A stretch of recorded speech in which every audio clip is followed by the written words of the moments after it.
Nandito kami ngayon sa Sulangan, Eastern Samar. Ito ang St. Anthony of Padua Parish, Catholic Church in Giwan. Why is Sulangan Church famous?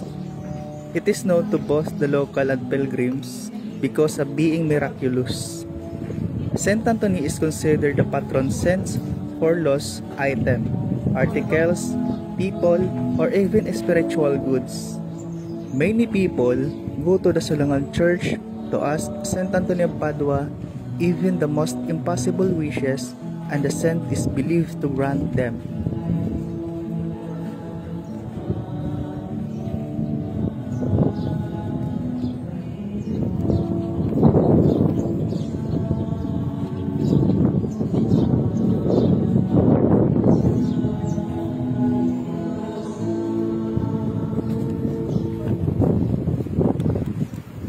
Santos ka nga kabilinuong purapit ang mga tanan ng kahintikan.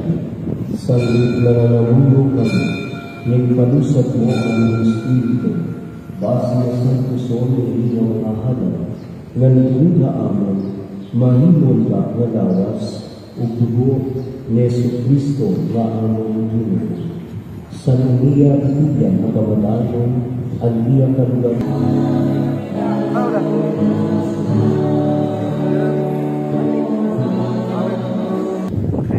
Summer vibes sa oras ngayon is alas 12 na ng hapon at tanghali.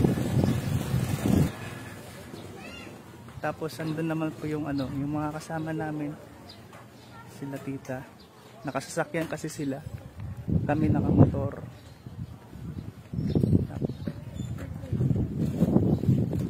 Kasama ko yung kapatid ko si Jake.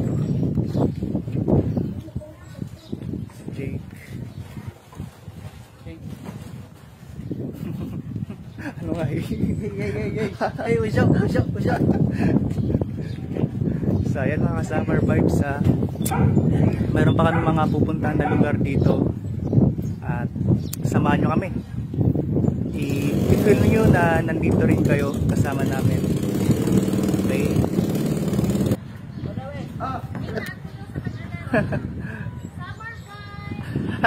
Hello.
Hello summer vibes. Ayan, adi kami yan nakuan surfing area didi Hagiwan. Amin din yan surfing area. Nagbalod pero mas good tip pangani ko nito yan. Yan na naman, may kakadtuan kami nga kaunan didi hakuan Hagiwan, halo-haloan. Tara mga ka-summer vibes, samahan nyo kami.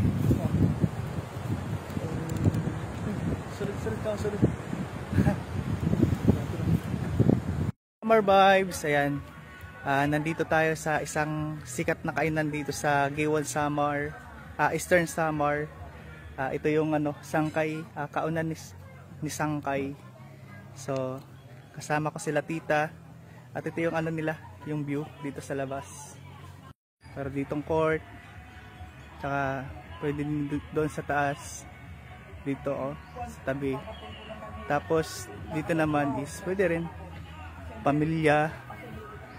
Ayan. Tapos ito yung nila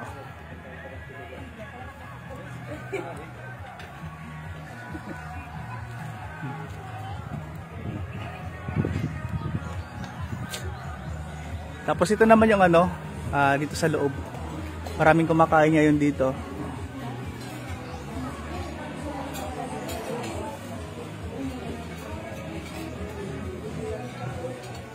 Tapos nandito naman sila Tito Noli. Ayan. Sila Tito Noli, si Tito Lorna. Tapos yung ano, yung mga friends nila, family. Tapos ito naman yung ano, pangalan ng kainan dito. Kaunan.